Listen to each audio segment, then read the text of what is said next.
Eu quero te fazer uma pergunta nessa manhã. Foi a pergunta que o Senhor fez para mim. Eu quero fazer para você. Quando as pessoas olham para você, o que elas estão vendo?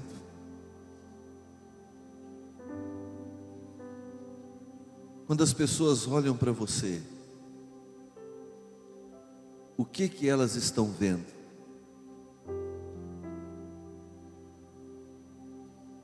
Quando as pessoas ouvem você,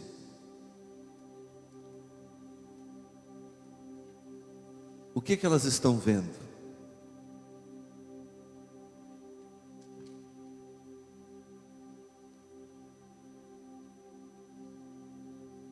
Durante o dia, nas suas atitudes, nas suas decisões, nas suas ações, as pessoas estão te vendo. O que elas estão vendo? Nesse tempo tão diferente que nós estamos vivendo como nação, quando as pessoas olham para você, o que elas estão vendo?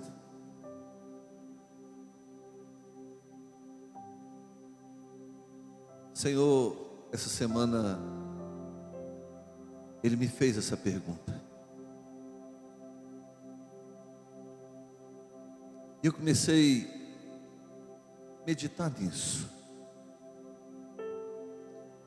Eu quero aqui, com a permissão e na condução do Espírito Santo, passar aquilo que foi colocado no meu coração para você.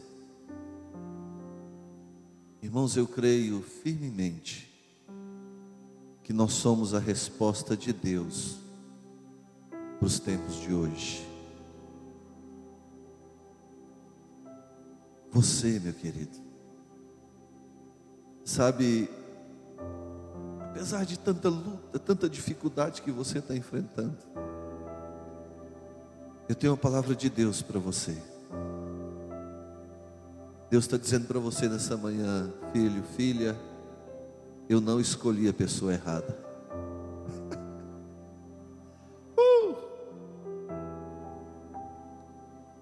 Sabe, Deus escolheu você, querido. Deus escolheu você. Quando você olha para a palavra de Deus e você vê Jesus escolhendo os seus discípulos, se você for olhar de maneira racional, dentro de uma lógica humana, conceituosa, você vai dizer assim: o Senhor poderia ter escolhido pessoas melhores.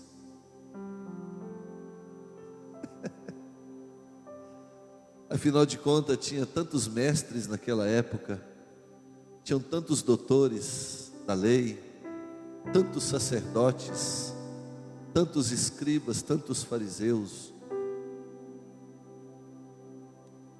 mas não foram essas pessoas que o Senhor escolheu para uma obra tão poderosa, para uma obra tão impactante. Sabe, hoje vivemos não muito diferente nesse quesito. Hoje temos pessoas tão entendidas da palavra, tão sábias, tão inteligentes, formadas, graduadas, mas Ele escolheu você, querido. Ele nos escolheu. Existem pessoas aí que estão bem de vida, que não tem nenhum tipo de problema, entre aspas, dos quais você e eu enfrentamos todos os dias, mas Ele escolheu você. Existem pessoas aí tão firmes, tão decididas, tão convictas daquilo que querem, pessoas tão determinadas, às vezes diferentemente daquilo que você é, mas Deus escolheu você. às vezes erramos, falhamos, às vezes nos falta um pouco de perseverança, às vezes nos falta um pouco de determinação, de convicção. Apesar de tudo isso, Deus escolheu você. Jesus aqui no capítulo 6, ele já havia começado o seu ministério, e ele estava definindo algumas coisas, e aqui no versículo 12, diz assim: naqueles dias retirou-se para o monte a fim de orar, e passou a noite orando a Deus.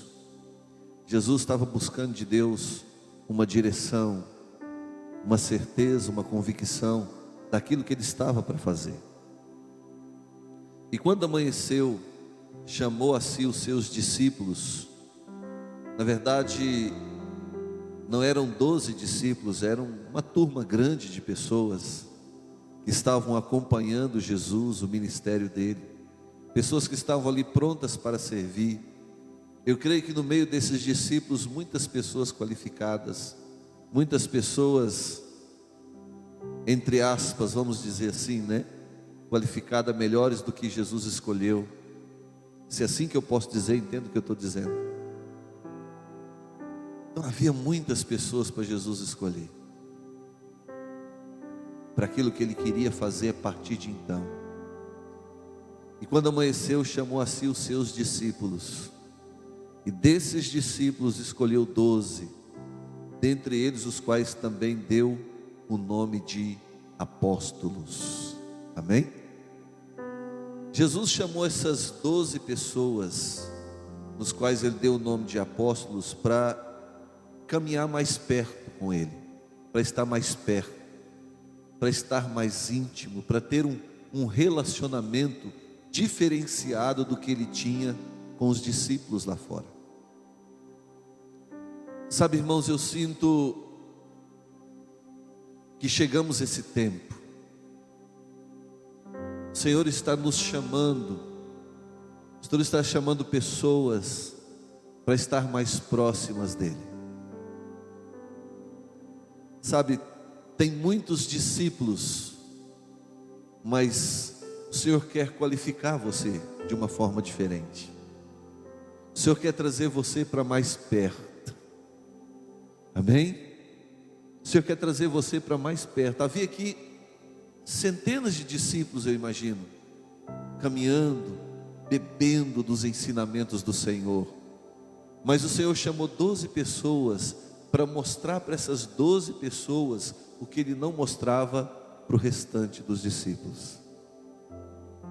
O Senhor chamou essas 12 pessoas para passar com eles um tempo maior do que Ele não passava com os outros discípulos. Sabe, eu vejo o Senhor, apesar de tudo que nós estamos vivendo nesses dias, o Senhor quer te trazer para mais perto. O Senhor quer te trazer para estar mais perto dEle. Querido, é hora de você estar mais perto de Jesus. Obrigado por você ter aceitado o convite do Espírito Santo de vir aqui nessa manhã. Que coisa gostosa, irmãos. Agora, Ele quer que isso seja uma constância na minha vida e na sua vida todos os dias. Imagina que esses homens agora, eles iam estar acompanhando o Senhor todos os dias, 24 horas. Comendo com Ele, bebendo com Ele, dormindo do lado dEle, viajando com Ele, enfrentando os desafios com Ele, tendo que fugir com Ele, enfrentando multidões com Ele. Esses homens, a partir de agora, eles iam conhecer Jesus de uma forma diferente que até então eles conheciam. Sabe, querido, o Senhor está chamando a igreja dele, você, para conhecê-lo de uma forma diferente que até então você conhece. Ele está dizendo: eu quero que você caminhe comigo, eu quero que agora você coma comigo, beba comigo, durma comigo, caminhe comigo, viaje comigo, trabalhe comigo, viva comigo. Esse é o chamado do Senhor para nós nessa manhã, nesse tempo que nós estamos vivendo, querido. Eu sei que há uma fome diferenciada no seu coração com relação a isso. Eu sei que muitos têm sentido essa necessidade. Eu sei que muitos têm sentido esse desejo de estar com Ele. E aqui o Senhor então separa esses homens por um tempo com eles. Então a partir de agora, o Senhor vai tratar esses homens de forma diferente do que Ele trata os demais discípulos. Só que não para por aqui. O Senhor Jesus também separa desses 12, Ele separa um outro grupo de pessoas. Olha lá, Lucas capítulo 9, verso 28. Jesus aqui então, dos 12, Ele começa a diferenciar desses 12, um grupo de 3 pessoas. Olha o que no versículo 28. Cerca de 8 dias depois de proferir essas palavras, tomando consigo Pedro, João e Tiago, subiu ao monte com o propósito de orar. Amém, irmãos? Então aqui agora Jesus separa Pedro, João e Tiago, para estar mais próximo ainda dele do que os 12. Então nós temos aqui 3 grupos distintos: os discípulos, nós temos os apóstolos, e nós podemos dizer assim, nós temos os amigos. Nós temos Pedro, Tiago e João, que eles iam estar mais perto, e esses homens foram chamados para ver coisas que os 12 não viriam, que os discípulos não viriam. Esses homens aqui foram chamados para participar da intimidade do Senhor. Esses homens aqui foram chamados para ver, presenciar o relacionamento de Jesus com o Pai.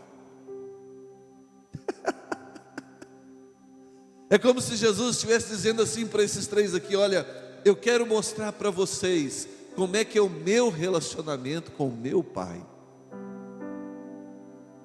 E esses homens então começam aqui a participar também do tempo de oração do Senhor.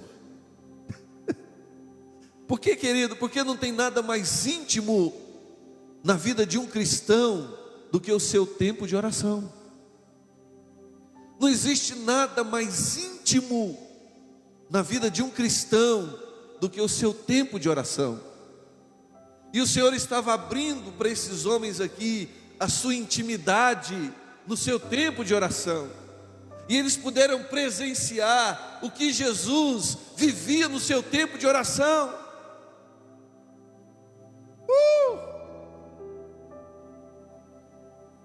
Esses homens aqui, eles não beberam apenas dos ensinamentos de Jesus. Esses homens aqui não beberam apenas do modelo de vida que Jesus vivia, mas eles também beberam da intimidade de oração que o Senhor Jesus tinha com Deus.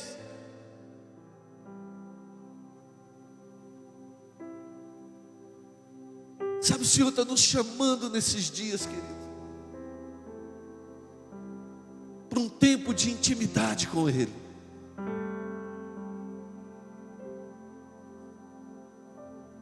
Às vezes você está pensando assim: o que eu estou falando aqui não tem a ver com o que foi perguntado. Você vai entender que tem. Aqui nós temos todo um quadro.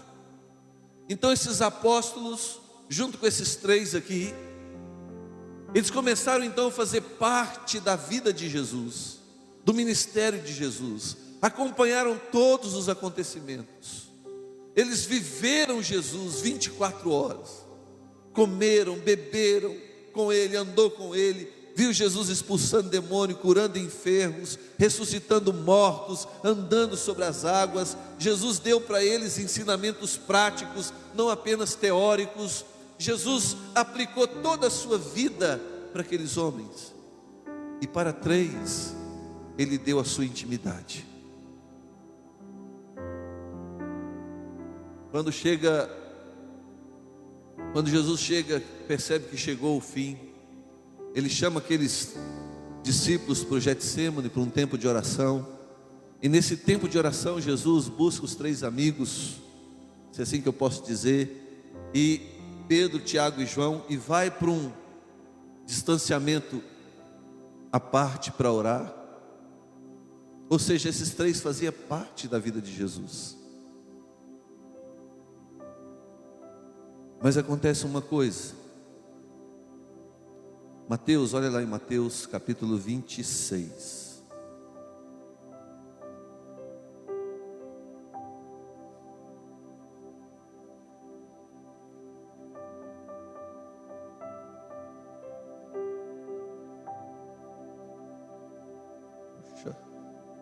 Mateus capítulo 26. Jesus aqui já havia sido preso, e havia um alvoroço. Jesus já havia sido apresentado no Sinédrio, e aqui no versículo 69, diz assim: Ora estava Pedro assentado fora do pátio, e aproximando-se uma criada, lhe disse: Também tu estavas com Jesus, o Galileu. Ele, porém, o negou diante de todos, dizendo: Não sei o que dizes. E saindo para o alpendre, foi ele visto por outra criada, a qual disse aos que ali estavam: Este também estava com Jesus, o Nazareno.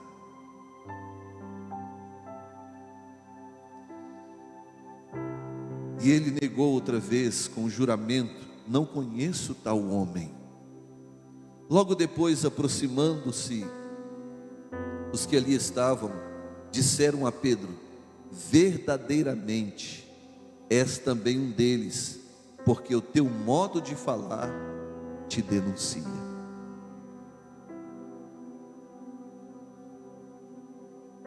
Verdadeiramente és também um deles, porque o teu modo de falar te denuncia. Sabe, irmãos, nós temos afirmado para as pessoas que seguimos Jesus, que conhecemos Jesus, que amamos Jesus. Mas eu pergunto, será que isso é verdade na minha vida e na sua vida?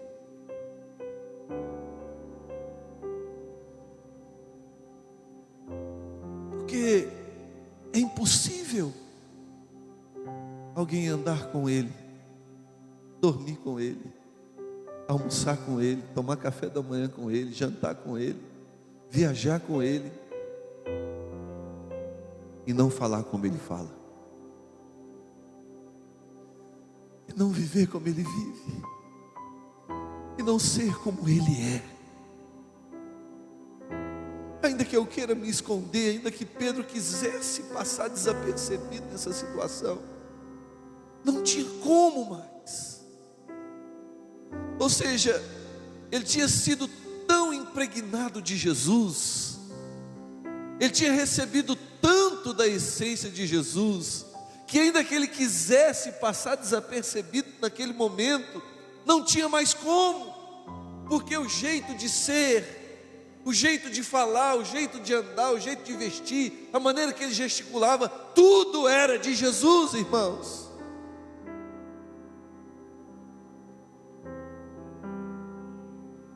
É isso que acontece com as pessoas que caminham verdadeiramente com o Senhor. É isso que acontece quando deixamos de ser um bando de religiosos e começamos a ter uma vida prática com o Senhor, irmãos. Sabe o que acontece? Eu passo a falar como Jesus fala, eu passo a amar o que Jesus ama, eu passo a desejar o que Jesus deseja, eu passo a sentir o que o Senhor sente, eu passo a ver o que o Senhor vê.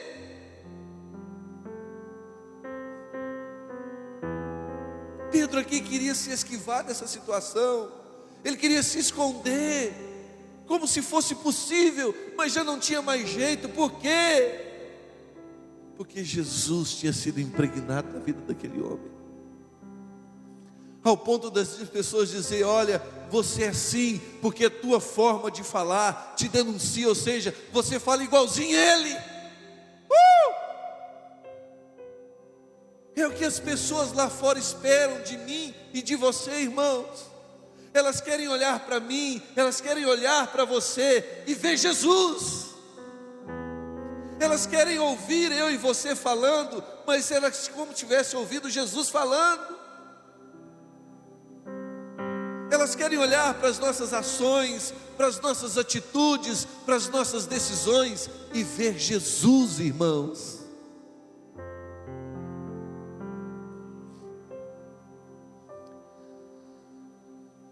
Aconteceu algo comigo, irmãos, eu estou longe disso aqui, estou longe.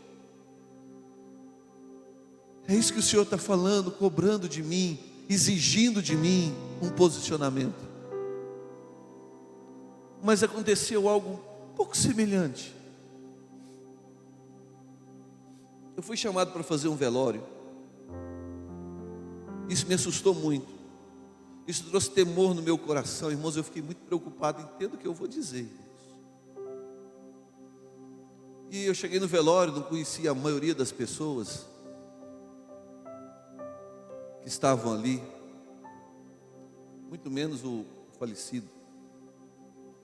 E eu sentei ali do lado de fora, esperando chegar o momento de fazer o culto fúnebre. Irmãos, eu penso, pastor Fábio é PhD em velório. Todo velório eu tento passar para ele. Eu fico perdido no velório. É uma situação que eu nem sei o que eu estou falando, irmãos. Eu me perco nas palavras, eu me embaraço, eu não dou conta de velório. E eu estava sentado ali remoendo por dentro o que eu ia falar, como é que ia ser e tal. Aquela luta que eu tenho de sempre no velório. Sentado ali, passou uma mulher olhando para mim, como se ela me conhecesse. Ela voltou de novo olhando para mim. Eu não conhecia ela, mas eu estava ali. Sabe quando você está tentando focar naquilo que você ia falar, naquilo que você ia desenvolver ali no velório, trazer uma palavra para a família? Essa era a minha preocupação naquela hora.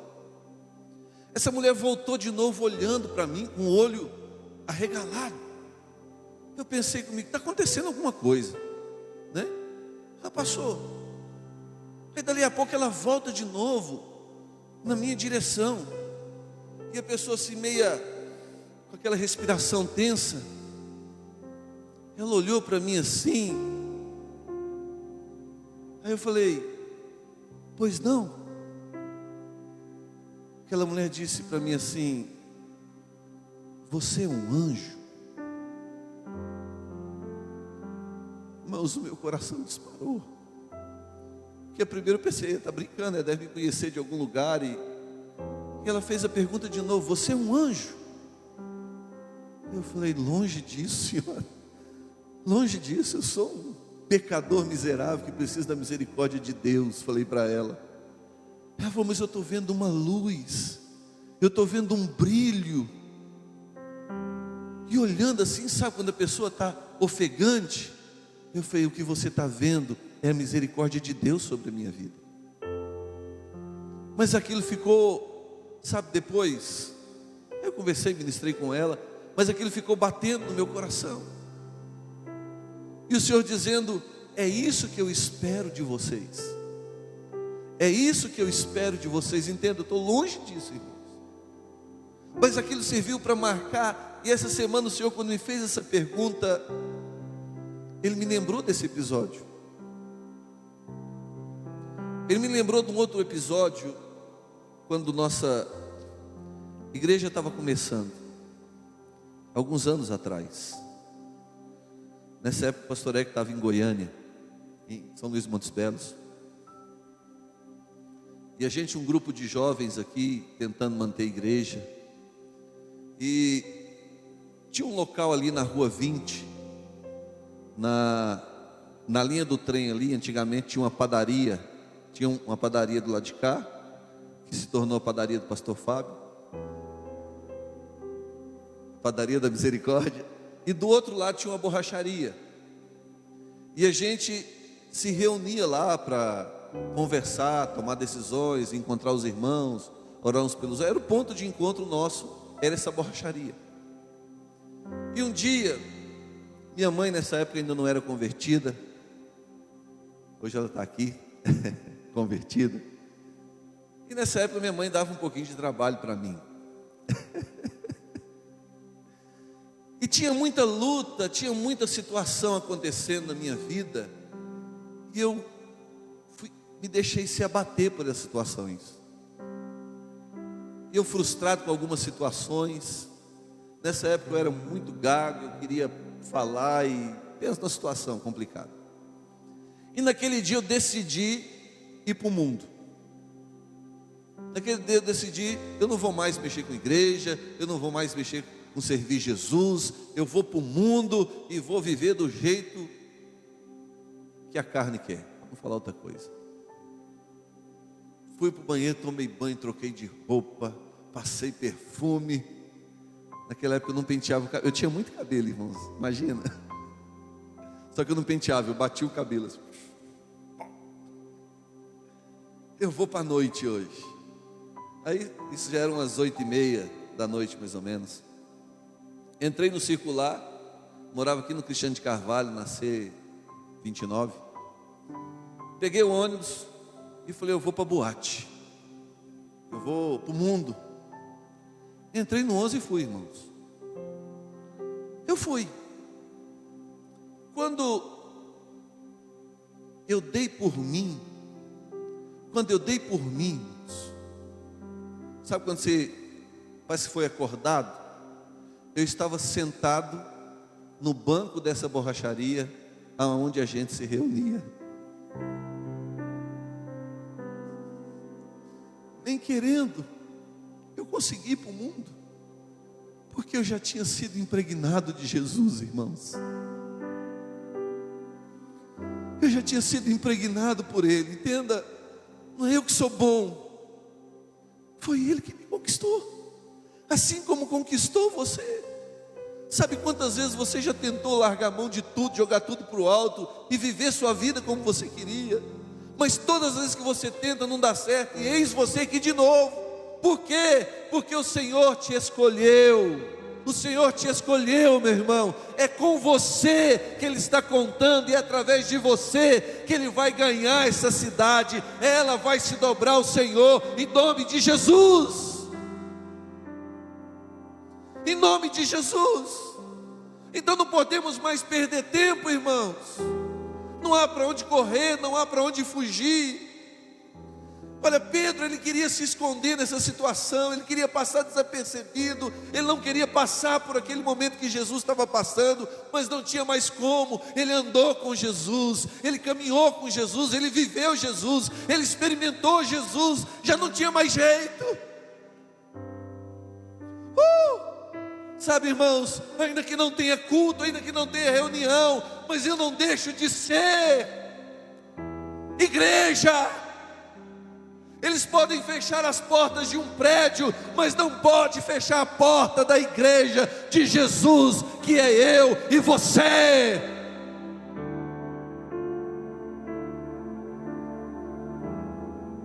Sabe, queridos, não precisamos de 4 paredes para anunciar Jesus.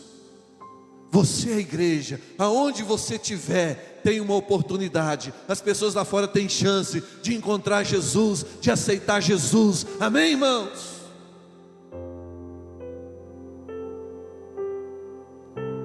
Mas eu volto a perguntar nessa manhã: quando as pessoas olham para mim e para você, o que elas estão vendo?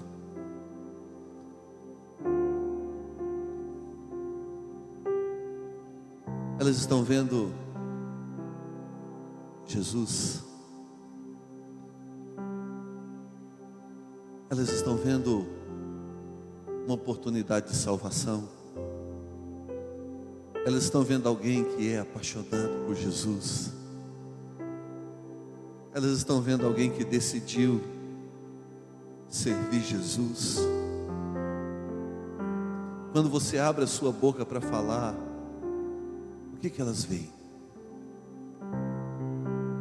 Elas veem Jesus nas suas palavras. No seu trabalho, as pessoas quando vê você trabalhando, elas têm visto Jesus. Se você é um empresário, um comerciante, as pessoas têm visto Jesus na sua forma de empreender, na sua forma de comercializar. Se você é um vendedor, meu querido, as pessoas têm visto Jesus nas suas táticas de venda.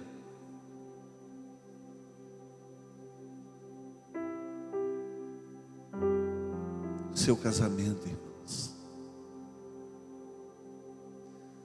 O teu vizinho, ele vê Jesus no seu casamento. Sua família, a família do seu esposo, a família da sua esposa, eles têm visto Jesus no seu casamento. Seus filhos. Essa semana eu recebi uma notícia triste. Filho de um casal, filha de um casal disse: eu não quero casar nunca, porque eu não quero viver o casamento que meu pai e minha mãe vivem.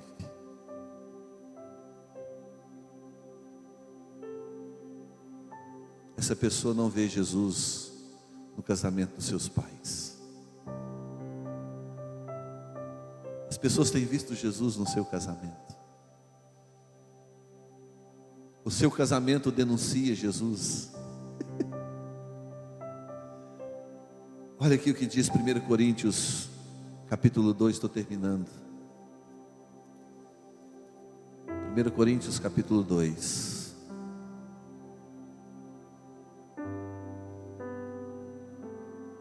Verso 16 diz assim: pois quem conheceu a mente do Senhor que o possa instruir? Nós, porém, temos a mente de Cristo. Sabe, querido, para ser tudo isso, nós precisamos ter a mente dele. E esses apóstolos aqui, incluindo Pedro, Tiago e João, eles tinham a mente de Cristo, porque eles viveram com ele. Para eu e você termos a mente de Jesus, nós precisamos viver com ele. Irmãos, isso não recebe por transferência. Não vem aqui agora que eu vou impor a mão sobre você e você vai receber a mente de Cristo. Não é assim que funciona. Não é algo automático. Aceitei Jesus, agora eu tenho a mente de Cristo. Também não. Ter a mente de Cristo significa passar tempo com a palavra de Deus. Ter a mente de Cristo significa passar tempo com Ele, com o Espírito Santo, andando, caminhando, dormindo, comendo, bebendo, viajando, passeando, tendo lazer com Ele. O problema é que queremos, entre aspas, mas não passamos o tempo com Ele. Queremos, mas não andamos com Ele. Para e pensa na sua vida. Quantas coisas hoje têm ocupado o lugar do Senhor na sua vida? Quantas coisas têm roubado o seu tempo? Seu tempo de oração, seu tempo de comunhão com a palavra. Quantas coisas têm sido prioridade na sua vida e não o Senhor? Quantas coisas têm roubado o lugar de Cristo na sua vida? Sabe, Judas, ele conseguiu trair o Senhor. Mas dos 12, foi a pessoa que tinha um relacionamento com ele, mas continuou mantendo um relacionamento com o mundo. E toda pessoa que parte para um relacionamento com Jesus, mas continua tendo um relacionamento com o mundo, ela vai trair Jesus. Judas traiu Jesus. Por quê? Porque ele continuou mantendo o relacionamento com o mundo. Querido, é hora de você romper o teu relacionamento com o mundo. Não vou repetir porque deu um tempo de cochilo aí, né? Querido, é hora de você romper o teu relacionamento com o mundo. Amém, irmãos? É hora de firmarmos o nosso relacionamento com o Senhor Jesus. Por quê? Porque eu quero ter a mente dele. Por que eu quero ter a mente dele? Para falar como ele, para agir como ele, para pensar como ele, para fazer como ele, para sentir como ele, para amar como ele, para ser como ele. Essa é a chamada do Senhor para nós. Olha aqui em Filipenses, eu quero terminar com esse texto, desse capítulo 4. Filipenses capítulo 4.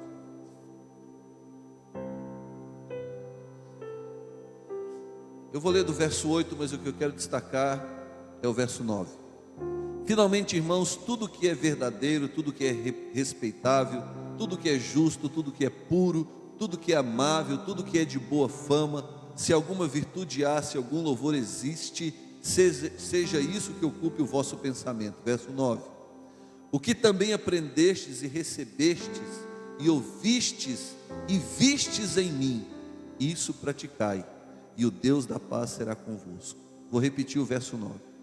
O que também aprendestes e recebestes e ouvistes e vistes em mim, isso praticai. Olha o que o apóstolo Paulo está dizendo aqui. Olha a vida desse homem, irmãos. O que também aprendestes, ou seja, tudo aquilo que as pessoas aprenderam com ele, o que receberam dele, o que ouviram dele e o que viram ele fazendo, isso praticai. É a pergunta que eu comecei fazendo. Isso é muito sério, irmãos. O que as pessoas estão vendo em mim e você, elas podem praticar que elas serão salvas?